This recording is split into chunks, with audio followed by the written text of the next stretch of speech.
5 energy types. Think about the game of baseball. Manifestors are the pitcher. Nothing happens if they don't throw a pitch, right? There's an initiation right there. There's impact if they throw a pitch. They are informing, right? Because I think it's the catcher, forgive me, that's like doing the little signs, and the pitcher's like, nope, I'm not throwing that pitch, right? They're like, nope, nope, nope. And then the pitcher says what pitch they're going to throw. That's an initiation, and they're informing. That's what I do. And by the way, if you've ever watched the game, they don't do a lot more than that. The generator, so Lindsay, the rest of the kiddos, they are consistently the batter. They are consistently responding to what is being initiated. You two beautiful humans as manifesting generators can be infield and outfield and the batter. And you could probably sub for the pitcher if you really had to, because y'all can do it all and you want to do it all. Okay. And so then Monique, as the projector, she's the beautiful coach, right? She's guiding. She sees the insights and the wisdom of what is best for the team. And the reflector is the umpire who's auditing the whole thing.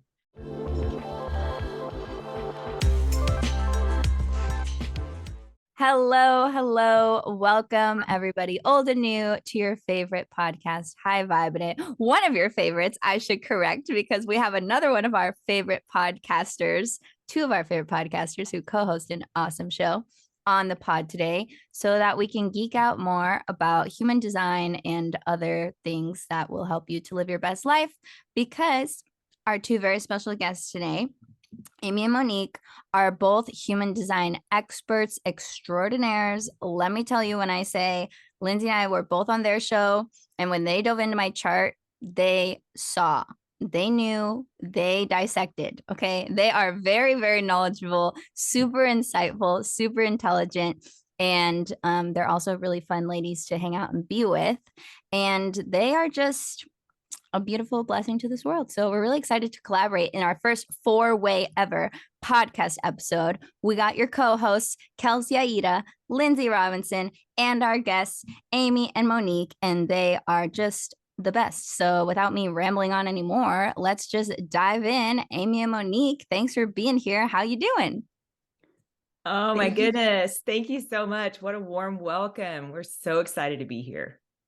Yeah, that was such a sweet welcome. Such a sweet welcome. Thank you for saying all those beautiful things. And we're really stoked to be on High Vibin' It. It is one of our favorite podcasts. We're glad that we all found each other and that we get to all like hang out and do this conversation. I think you've left out the word obsessed. We're also obsessed with looking at the chart.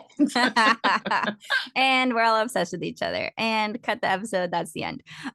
Yeah, this is great. So their podcast is called Love, Human, Be Spirit. And I think we met because my assistant, my wonderful VA, Beatrice, was trying to find interviews who wanted to, or podcasts wanted to interview me. And then you guys said, yes, we'd love to have Kelsey on. And then when we met, we just like hit it off. And I was like, this is amazing. And also you guys need to have Lindsay on your show, and also y'all need to come on our show. So here we are now, finally doing the thing.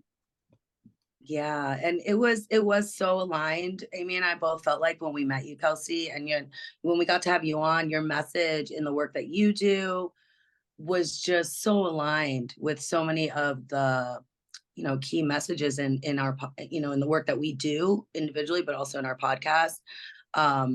And so it just, and then when we got to meet Lindsay and dive into a little bit of the work that she does, and just, you guys are so amazing individually and together as a duo are so engaging, informative, entertaining on your podcast. So it's like you said, you're a gift too. So thanks for, I just want to give some of that back. Thanks, girl. Yay. Yeah, it's a love bubble, in case you didn't notice. But speaking and you're all invited. Yeah, everyone's invited to join in. And speaking of the work that you guys do, tell us a little bit about exactly what that is for people who are new to you and your vibe as a duo, and then separately, and also kind of how you got there. And I really want you to tell the story of how you met, which I know, but I want everyone else to know. Yeah, go ahead, Amy. You want to go first? Sure. So, oh my goodness. So Monique and I ended up at the same human design reader training retreat in Costa Rica in January of 22. And we were roommates. We got paired together.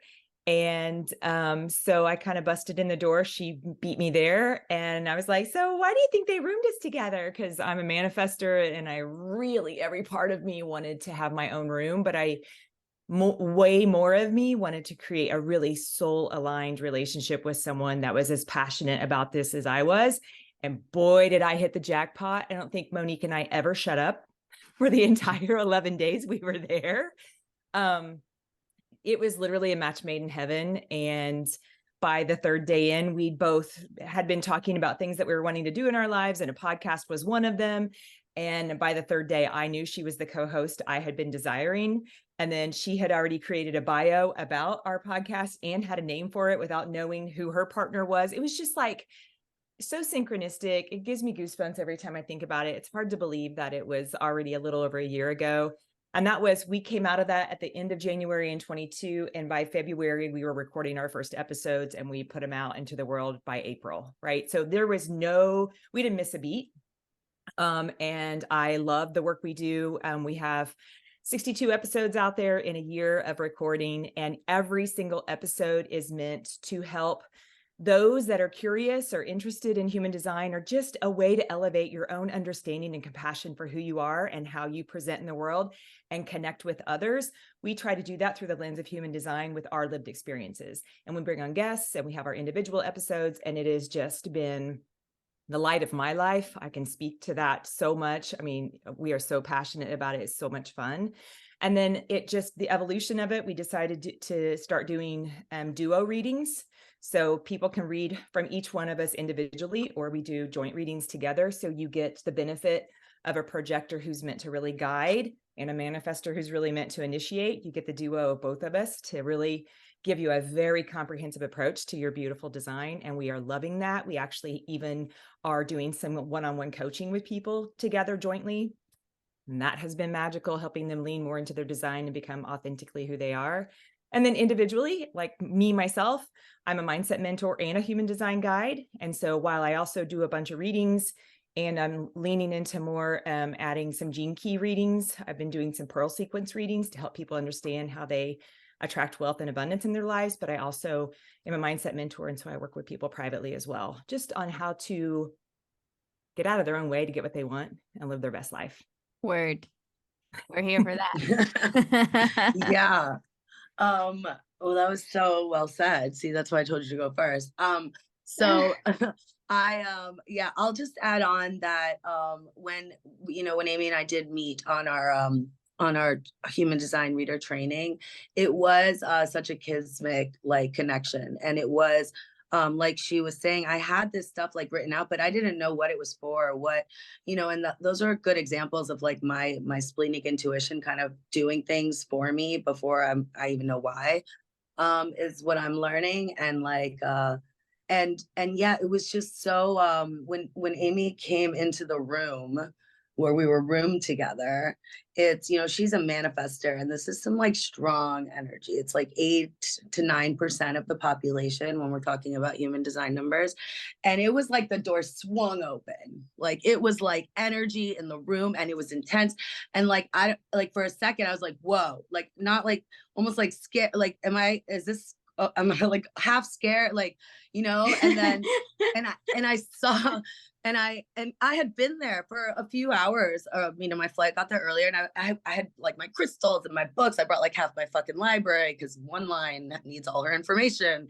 And I just was setting up my area, like chilling, like in my, like it was just me. And then boom, it was like, and I was like, whoa. And I saw it, and Amy like softened in the time, like, I mean, within like seconds, minutes of us knowing each other. She was like laying on the bed, just chilling, like watching me like go unpacking my things. And we're like, it was just such a, I don't know, like we had known each other before kind of thing. And just like she said, from then on, we didn't shut up, and we had so many, we together, we make a manifesting generator, which is what you all are individually. So we always feel really charged up when we're together, and really excited. And it's felt. And so like Amy said, we do work together. That's something that's newer on our plate. But Amy's been a mindset mentor coach for a while, and I started as a spiritual life coach, and then human design found me kind of early on. And so I quickly knew that I was meant to like blend these two things to help people in the way that it helped me. And that's kind of what I do individually with clients. And like Amy said, we do it together now too, which has been so cool because of the joint perspective on, like she was saying, on things. It's pretty powerful stuff. And if anyone listening is thinking about like getting a reading, like get one, like even if it's not from us, like whoever feels right, because it truly will open your eyes to some things about yourself. I feel like, you know, if you're ready We for had that. we had a really good time teaching a recent podcast guest, and in the Patreon version, which is the extended after the show stuff, we were like, I asked her, I was like, what's your human design? Just curious. And she's like, what? And Kelsey was like, what? And so she like pulled up her chart. We pulled up her chart and we were like, we don't know that much, but we were able to tell her like what her profile, what her type meant. And like, I looked up what her profile meant and she was just like, oh my gosh, yes. And she was so excited. And I was like, this must be what you ladies feel all the time. But do you meet people now? Like, because I just recently had another discussion with a client who didn't know what it was. Do you find that you still find people that are like, what is this and why do I need this? Because I feel like almost everybody knows now. Oh, yeah. No, not really, huh? Just in our circles. Yeah, it really depends like where and whom you're talking to. You know, it's like also I just want to note that's very 5-1 of you, Kelsey, to be out there spreading the good word of human design. Even when that's like one of my good friends is a 5-1, man, Jen, and she's like, Monique, I told somebody about you. I told them kind of about what you do. I told them I didn't really know exactly the thing, but they're interested. And I'm like, God, I love you 5-1 signals. That's so funny. Yeah. So thanks for that. I love y'all out there educating people. Like, it's just, that's part of the thing, right? We all help each other grow and expand. And you know, a bunch of things y'all said on our episodes when we had you on are with me forever. Like, I mean, really, you dropped some good words on us too. So I love that like stuff we have said has stuck with you too, enough to share. And I love that you pulled up charts. Like, look at you. Yeah. Like, I love that. I forgot what else I was going to say. Well, it was just like, how often is it that people like don't know what it is? Oh, like, right. do you find it just, I'm sure you do, just as exciting today as you did when you first got started? It's like introducing somebody to like your favorite movie where you're like, are you watching this part? But are you seeing it? It's like that like little kid feeling of like, you get to experience now what I felt when I first got into this. It's very, very cool when you can do that.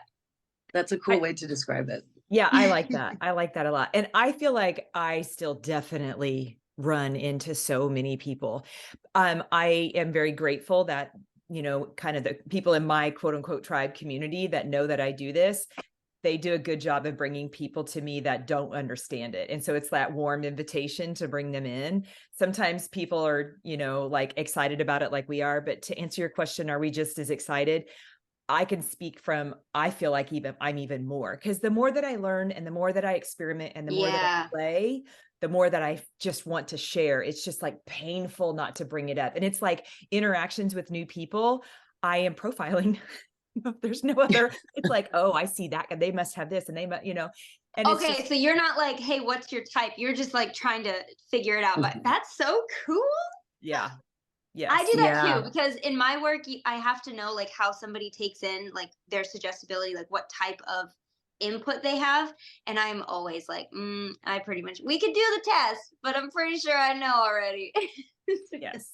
It's really cool when you have that, because it's hard to take that hat off. Once it's there and you have that knowledge, like you're analyzing everyone. And I just wish we had this stuff in high school. Oh my gosh, way before that. I mean, I now, you know, I'm a grandma now, believe it or not. And so my daughter has, he'll be 5 months old tomorrow. And, you know, like when she was in labor, I'm like, okay, I know his design. If he's born by this time, this is what is, and I'm telling her and her husband all of this stuff. And then he waited 17 more minutes and his design completely changed 17 minutes later. So I was like, yeah, so everything I told you isn't right. and we're going to start Scratch over. that. Yeah. And so I created this little digital library for them to understand, parts of him before he can even tell them. And it's just been, I watch him and observe him in his design, and it is just spot on. It's so cool. See, and this is interesting about somebody who knows so much like you ladies do, that can just kind of break it down as you're communicating with someone or having them in your experience, because some people don't know when they were born, like I Yes. know that some people like, well, I have no idea when I was born. I was adopted, or just for whatever reason, I don't know. Is there any, I mean, do you just go off of observation in that moment, or is there a way around that? 'Cause I don't know. That's a Yeah. What do you do, ladies? It's a great I mean, question. it's a good question. It's a great question. I would say that it's probably like choice by choice, like a practitioner or person's choice on what they would do. Because I'm sure there's some people that would say no, like I can't tell Don't you read anything them. else, Yeah. like because it's almost doing a disservice, at that point. Like, but I personally, what I do is if the person wants to, sometimes that's a painful subject to bring up, when you don't know your birth time, and that's not something that you can ever get, or it's not something necessarily, Yeah. and so if they want to go there, what we can do is we can sit down and pop in throughout the day, different times, if you know the date, and the place. We can look at how much the day changes. I would do like 1 a.m. and then 2 a.m. and then 3 a.m. And, so it takes some time, right? And we would see how much it changes. And there are some days where a lot of things change. And there are some days where, let's say maybe you're a manifesting generator all day, that type, but maybe your inner authority changes, which is kind of a big deal. Or maybe then the deeper levels, Wow. there's levels on levels on levels, like all the environment pieces and the perspective pieces, those definitely change in the minutes of the day. So there's, I also, if it's not like, if you have a ballpark of a time when you were born, like we could do that too, like within those, like from 12 to 2, I know it was within there. Well, let's look at those 2 hours and let's focus on the bigger stuff that doesn't change, like your type, because I can still offer you a lot of information that will be helpful for you and your self-awareness journey, I think, with your type. Amy and I say that all the time. Just if everybody knew their type, this whole world would really be running quite differently. Just on that, just if we knew our aura type, forget all like the other millions of, informations we can. I love how Amy just casually is like earlier, like, and now I do gene key readings too. I didn't know that. I'm like, that's very manifestor. They forget to inform sometimes, but I love that's a deeper layer. So like gene keys is like I like to say it's like a cousin to human design, sort of. So it's like, more about the genetics. There's correlations here with it. I'm not the girl to talk to you about this because I have a lot of abstract circuitry. The logic side of things eludes me sometimes. I love it. I'm fascinated by it, but it's a lot of more layers. I mean, the system is so layered, right? So, but aren't we all, my dear? Oh, right. Yeah. Well, yeah. I mean, we're looking at a system that's understanding humans. So yeah. It's going to be a layered system. Yep. I also want to say it with regard to what Amy mentioned about her new grandbaby and how powerful that is, because human design was really brought forth for the children. Like it's good for us to look at ourselves this way and understand ourselves and start this process of deconditioning and taking off some of the stuff we've maybe put on throughout our lives, but when you can support a child from the get in their energetics, you're talking about raising a human that doesn't have the same conditioning that we all have right now, that we're discovering and undoing and all of that. You're talking, and so really when the founder or the person that brought this forth was like, started to work with people, like he quickly was like, okay, this is for the children. Like I have to teach the parents so that they can raise the children of the thing. So it's like, because again, this stuff is, and to your point, birth times are getting more and more important,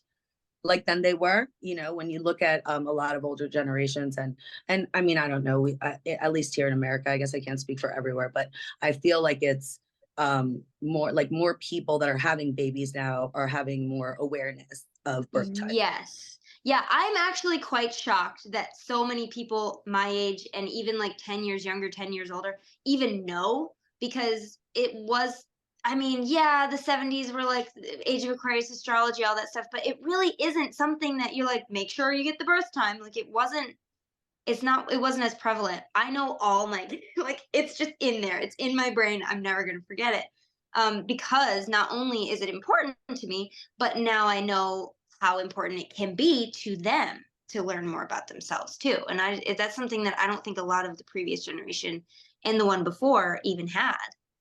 Mhm. So Yeah. true. I mean, Crazy.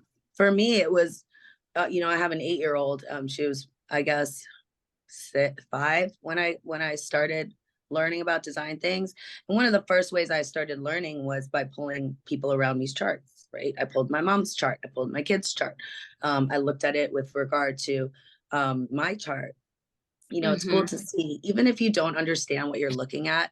If you pull your chart and somebody in your life's chart, you can kind of see how these things can go together. Even if you really don't know what you're looking at, there's going to be some spaces in your child, partners, parents, sisters chart that are going to be colored in, and there's going to be some in yours that are white and not colored in, and they're going to match up because we are naturally doing this together. Yeah. And so when I pulled my kid's chart and learned about her design, not only is she a really unique design like she's a projector like me, but she's a more unique inner authority. It's like a really small number percentage of humans. And also her profile is more rare. And so I'm like, not a wonder that her mom was like, got this information to like, Yeah. and then there was this one moment where like I experimented with something in her chart, and it was like she was a whole different child. Like in that moment, everything changed from the pattern we had been doing in the mornings. And I was Do you like, teach parenting workshops? Because I have 3 kids and could really use your help, lady. girl, Because whenever you want, let's do I it. don't even know. And that's the thing. That's the reason I want to kind of know more about this. When I think about, wow, this could really help clients. Like, yeah, of course, that's great. And I can be a better parent to the child that maybe I don't understand his train of thought, or why he's doing that, or why he's thinking that way, or it just broadens understanding in so many ways. If you have a partner, learn their chart. It can help you. Like there's just so many ways it can help.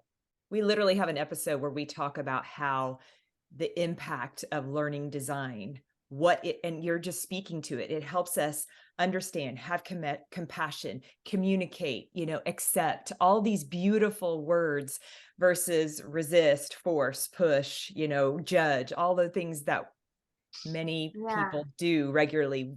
We feel like design has offered us the ability to let go of all the negativity and offer so much more compassion and understanding and acceptance. And, Kelsey, you have 8 defined centers, which of course we talked about in the episode that you're on. And that's what my grandson has. Originally, if 17 minutes earlier, he would have been a splenic manifester. So I told him, Remind me again, the defined ones are the colored in ones, right? that's correct. Mhm, Yes. mhm, And Kelsey, you have 8? Kelsey has mhm, 8 of 9. mhm. I only have one open center. Yeah.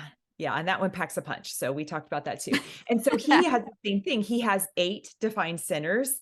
And so his only center is like Kelsey's. It's completely open, no activations, no gate activations there. And so he's only almost 5 months old. But from the beginning, I said to my daughter, because his is the G center that's open. And I said to her, whenever you can't console him, when something isn't right, change his environment. And I cannot tell you guys, I'm like room, the amount of light that Yeah. comes in, the way it smells, you name it, whatever it Yeah. is, sound, all of it. And when she started doing that, it shifted everything. And I said, this is the most, because he doesn't have a consistent way of processing all that. That's what happens when it's undefined. And so just that little intelligence, you have no way to really communicate with your little one. And so just offering that, it just one little Wow. shift, it's just so huge. And, Monique and I both are just so passionate about how this impacts kiddos, because we both have kiddos, and we've just seen how it shifts things and how you can better understand and just. I think I mentioned this on our episode, but talking about kids, of course, I pulled up all my kids' charts just to see them while we're talking about this. And I think I mentioned this, but I don't remember knowing this before, but I must have known this, that my second child has the exact same profile as me. He's the one that's the most like me, hands down. I knew the second he was born, like we have done this before, my son, but like he's got the same profile, he's got the same digestion, he has the same strategy, the same authority. He's just a generator and I'm a manifesting generator, but he has the same strongest sense, which is taste. Our environment's different, but almost everything is the same. Like that's that's weird. We to did me. we did talk about this a We little did, bit. right? Like It it's came just, up for sure. I it's remember. just cray cray. Like it's just a lot of things. But I don't know. Like if you are already a 6'2", does that mean that your digestion is always the same? Your strongest sense is always the same? Like so that's just No. all coinky dinks. No, you have a lot in common for sure in your charts. Yeah. For And sure. remember, he chose this, just like you chose your design. He chose this. Mhm. And Monique is the one who pointed this out for me when I was so blown away that my grandson in 17 minutes shifted so much. But now there's so much more synchronicity with my daughter. And so he chose that. He's like, no, that's going to be too different from my mom. And that's just going to cause a lot of this. Right. Yeah. And so the more similar I am, and so they have the same profile, they have some of the similarities, they have the same emotional waves. So think about how comforting that feels for the little one, you know? And so he chose that to be able to have that connection, especially if he was supposed to be born on March 8th, but he chose the 17th. Okay. Like March 8th. Wow. That's a long time to still be pregnant. I'm just saying. Holy cow. You deserve a medal. But yeah. Okay. So this is also interesting. I think we ask this a lot, but I think it's important no matter who's on for whatever. What is the first thing you want people to know if they're just diving into human design and they just want like the easiest way to kind of get into this? What's the most important thing? Is it their type, their profile? What's that? Their environment? I would say type for sure. Like your auric design is what we're talking about when we're talking about your type, right? And there are 5 types. Like you said, you're a manifesting generator and your kid is a generator. Manifesting generators and generators there's a lot of similarities, but there's a lot of differences too. And then I live in a house full of generators. 4 boys, all generators. Yeah. I'm a manifesting generator. That's crazy. Probably a good thing that you have that manifesting generator upper hand there since you're the only. I don't know what happens if we were all generators. What would that house look like? Well, it's hard to say. There's so many elements in the chart, True. but I would say that a lot of, for me, what I experience as a difference between manifesting generators and generators, you both have the sacral defined, which if anybody listening is looking at a chart, it's the red center. Well, if you're a manifesting generator or generator, it's going to be red. It's going to be defined, colored in. Maybe not red. I don't know. Different programs color them different colors, but it's going to be colored in. It's the second square from the top, the second energy center shape from the top, and that's the sacral. And only manifesting generators. Wait. Sorry, second from the top or second from the bottom? I'm sorry, second from the bottom. Either way, because there's only 3 squares. So you're right either way. True. Square. Okay. That's a distinction too. Like, because there's diamonds, there's triangles, there's squares. Yeah. So, but you're right. Second from the bottom is what I meant to say. And that's the sacral. You know, everybody knows that word. Well, maybe not everybody, but a lot of people know that word from the chakra system, right? We know our sacral. It's our gut knowingness. And it's also where life force energy starts. It's creative energy. It's, but manifesting generators like yourselves have this sprinkle of like manifester, which is the type that Amy is, which is quite different than all of the types. I mean, we're all unique, right? But manifestors like Amy have certain qualities that are very unique to their auric design. And then there's, you guys are both manifesting generators, Lindsay and Kelsey, but you're different types of manifesting generators. Kelsey is what we call a pure manifesting generator who has the one of the channels, which means 2 centers are connected in her design that make her a manifesting generator in this way, that it's a manifesting channel. So a lot of times man-gens like Kelsey feel like manifestors more, behave like manifestors more, might move like, it might be more, whereas the way that Lindsay is connected, it's still a connection, but it's a different way. So you might be, I don't know, not as you might not feel as much as a manifestor, but you might, I don't know. I mean, a lot of manifesting generators that I've met feel like manifestors. And what that kind of means is they like to initiate rather than respond. That's the Kelsey, shortest what is way your I can put that. authority? Let me pull it up real quick.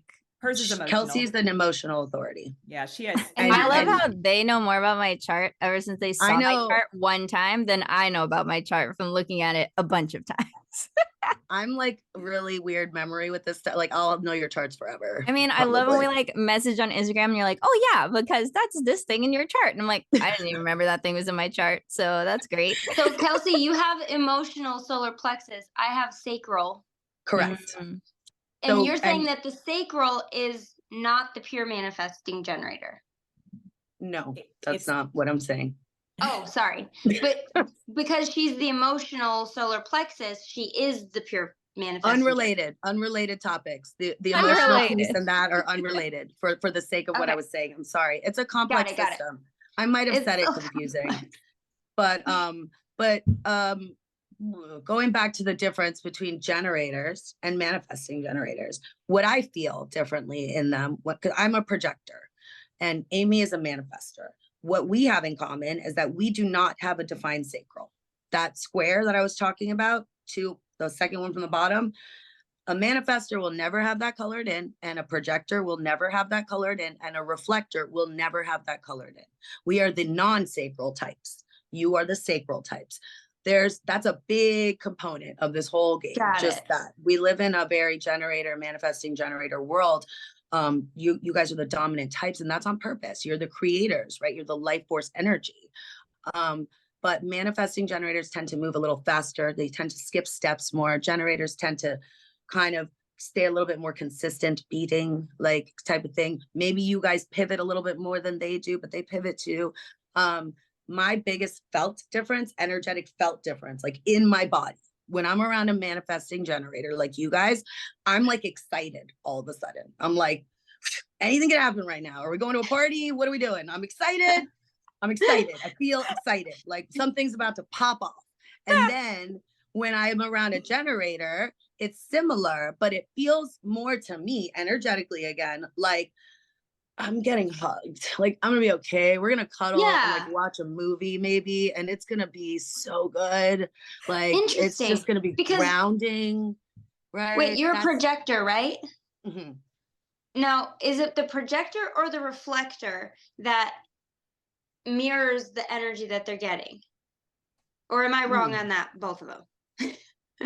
I don't know that that's wrong either way. I think that we're all to some degree mirroring energy we're getting True.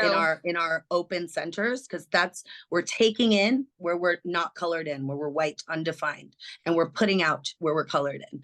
Reflectors don't have any centers colored in ever. That's their design. Okay. They're Oh. open, so they are reflecting the environment that they are in most of the time. Projectors are absorbing deeply people's energy one-on-one often. So Gotcha. that's probably the difference in how we can reflect. Like I am not going to be as good at telling you what's going on in the whole room as a reflector is probably, but Gotcha. I'm going to probably really get to know somebody in that room. Really well. Intensely. And remember it forever. Wait, And so this remember brings it me to a forever. It's like- question. So Yeah. I'm wondering, like, because you know how they always say when you first start learning about human design, like about this many percentage of people are MGs, about this many percentage are generators, about this many blah, blah, blah. So what are your guys' theories as to like the breakdown of percentages? Like, why do you think that there are so few reflectors in the world versus like generators? It's a great question. I love that question. Amy, do you want to answer it?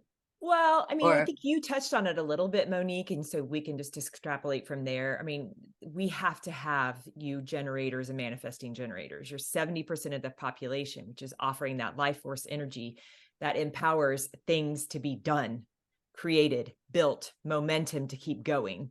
For Monique better, and I, for worse, right? Because like, is it our fault now? No, no. for better. We want it to Yeah, yeah, always yeah. be for better. But Never for worse. remember, we told both 70% of you of this is us.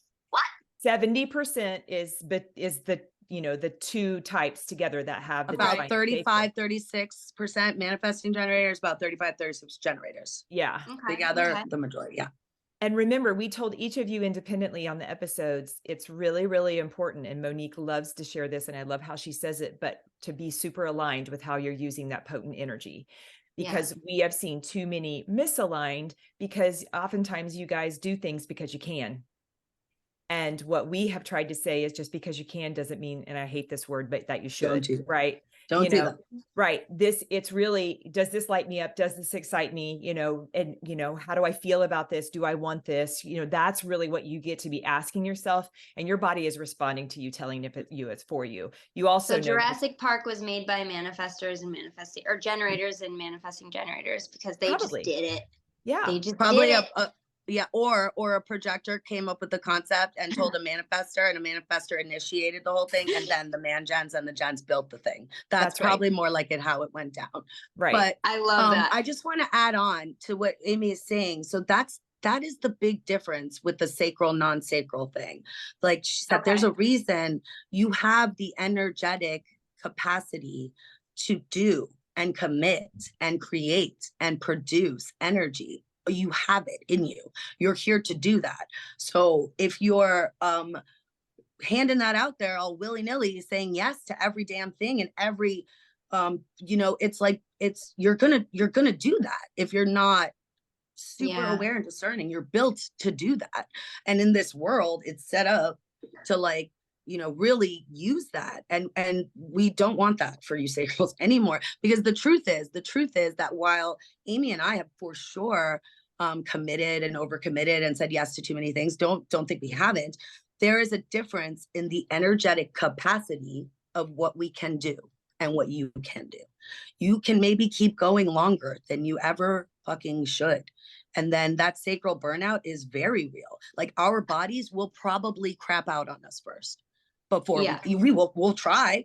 I mean, we're humans. I say this all the time. Human beings are incredible. Look at the things we can do with ourselves if we want to. I mean, as moms, as people, we can do anything. But do you want to? Because if that's not the reason, especially for sacrals, then don't do it. That's my advice. Find another way. Find something you do want to do and do that first. And just try and reframe that, because it's such a big part of it. And so, back to that question, that's why I think too, that is the majority. It has to be the majority. This thing couldn't keep going if you guys weren't, right? But I do want to say that in my learning of human design a while ago, a long time ago, there were more reflectors in the world. There was a higher percentage of reflectors in the world. Most animals are reflectors. Kelsey, your cute little pup's probably a reflector. Wait, I'm gonna make you do his chart later. I'll give you the birthday, but we don't know the time. Does it matter? That's okay. You can do the day. It's not, there's not as many possibilities with animals. We have way more activation possibilities as humans. Part of the evolutionary process, right, of things. But it is cool to look at an animal's chart. You can pull up a cat. I have my 2 cats charts. Me and my daughter look at them. I didn't know you could do your animals chart. I'm doing all my animals. Yes. I'm doing my 2 cats for sure. And most of them are reflectors. And so now think about this. If reflectors are here to reflect their environment, that just makes sense. Why do dogs end up being like their owners, kind of, and cats so if your dog is really grouchy, then I don't know, maybe that environment is not, I'm not saying every dog. Maybe you should look at yourself. How happy check is your yourself. But it's something to consider, and it's cool to think about. And so back in the day when there wasn't maybe as many of us humans or something like that, there were more reflector percentage of those, but it's almost like there had to become less, because this world, it's got to be really hard to be a reflector in this world today. The amount of stuff that they're taking in and processing for all of us is a lot, because none of us are taking it in like they are. None of us are. I don't even know how much they're feeling, because that's just got to be fucking nuts. And then projectors, my type, haven't been around since the beginning. At first it was just manifestors and the generator types and reflectors. And then in the, I don't know, what is it, 1781-ish, pop came projectors. And then, that's partially when the things started changing in terms of historical times too. Yeah, I'm because bad this with is the logic. immediately what I'm thinking is like Mhm. for thousands, hundreds at least, centuries, we were basically doing this. You look at the 1200s all the way up to the 1600s, we're doing the same thing. We still don't Mhm. know about germs. We still don't know what that's 400 years of not knowing nothing. We don't know nothing. We're not innovating. We're not improving on anything. We have the catapult, we have the sword, we're good to go. Like that's it. And then you hit like late 1700s all the way into the 1800s, and we haven't stopped. We haven't even paused. We haven't slowed down. We're just like churning out products and like ideas, and all these things have just like exploded like a firework, when for hundreds of years we were like, you want porridge or do you want like, you want porridge or dirty water? What do you want? And it's like so funny when you talk about it through this lens of human design. I'm a huge history buff, and genealogy and all that stuff is like, that's my jam. And so when a guest comes on and like talks about things that I'm like, no, yeah, that's real. No, that's true. And it's so funny because it doesn't matter what lens you're looking at it through. It's true and it's real. And I need to know though, why projectors, how did they just pop into existence? Because when you said that, I was like, wait, what? They haven't always been around? Yeah. Like, how did that So work? we're the newest type. We're like the babies of all the types. And it's the thinking is that sort of like what you said. I'm glad you're a history buff because I'm not, but there are these like global cycles of things that happen, right? As I'm sure you're familiar with as a historian. And we're coming up on a new one in 2027. That's another thing that human design talks about. Like you said, we've been going in this way. And I think what you were describing before was like we were surviving is what we were doing. We were Exactly. surviving. Yes. And then we were intellectually growing. And now girls, after 2027, we're about to emotionally grow as a species, and shit's going to change. Okay. And there's going to be a in. different level of awareness that, we're getting prepared for, I think, in all of our own unique ways, since I know us pretty well. But I hope the collective is getting prepared too, because there is going to be some sort of a shift. And so how did projectors show up? I'm not really sure how, but why? I mean, Well, I guess evolution, my I question guess. more is like, how did they not exist before? So was just nobody born at the They right weren't time needed. or day? I don't think we were needed. I think that manifestors were running the show. They were dictating and initiating, and generators were creating the things. And projectors weren't as needed. Maybe I don't know, maybe there was not as many people to guide. Projectors are here to guide. And we're here to get to know the other in order to do that. I don't know. What do you think, Amy? Why do you think projectors came later? Do you have thoughts on that? No one's ever asked me that. I love that question. I love Lindsay's input that, and I like your reflection of it, Monique. I think we were just like the status quo, right? It was just like, okay, here we are. And then something changed and, we decided it was time to evolve into something else. And so, here we go. It's kind of like, when something new pops up and we're like, wow, that shifted everything. And it was time. It was time for a shift for us to be able to be ready for the next whatever, just like she was talking about in 2027. It's going to be time for a shift. Me personally, I think we could not exist without 70% of the population having that life force energy. Could you imagine if 70% was either a manifestor like me, just out there making initiations with nobody to carry them out? We'd be fucked as a universe. Okay. What a mess that would be, because I don't have the energy to see it through. I've done it plenty, but let me tell you, burnout is real. And I am one mean bitch when I'm burned out, right? Like I'm angry. That's my not self. I am angry. And most often, you guys, I'm angry at myself, right? Yeah. Because I've gone outside of at a long time. I didn't even have any boundaries, but I did what was modeled for me. And by the way, what was modeled for me was by manifesting generators and generators. That Most of us, me that I had to be doing and keeping up at that pace. And I was very angry a lot. We also, how could we have so many guides, right? Like Monique, if she is the one, and God love her, what she sees, they need time to back away and release it and process it and see the efficiency, the improvements that are possible. And if 70% was doing that, who do we follow? I don't know, right? So I think the dynamics are set up for the most successful collective. And those Mhm. beautiful unicorns as the reflectors, it's a lot for them to take in. So we're sensitive for them. The more that we learn this, the more that we get to empower them to show us things, but also really invite them to take time away from it all so they don't feel so much of what all of us are putting out all the time. That's my perspective of it. Hey there, we hope you're enjoying this episode so far, but if you want to listen to the whole thing, we're going to invite you over to our podcast. Either search for High Vibing It on iTunes, Spotify, wherever you guys listen to podcasts, or even better, if you want to watch the extended video version of this episode that's even longer than the actual podcast itself, head over to our Patreon at patreon.com/highvibe. Lindsay, tell them what's awesome about the Patreon.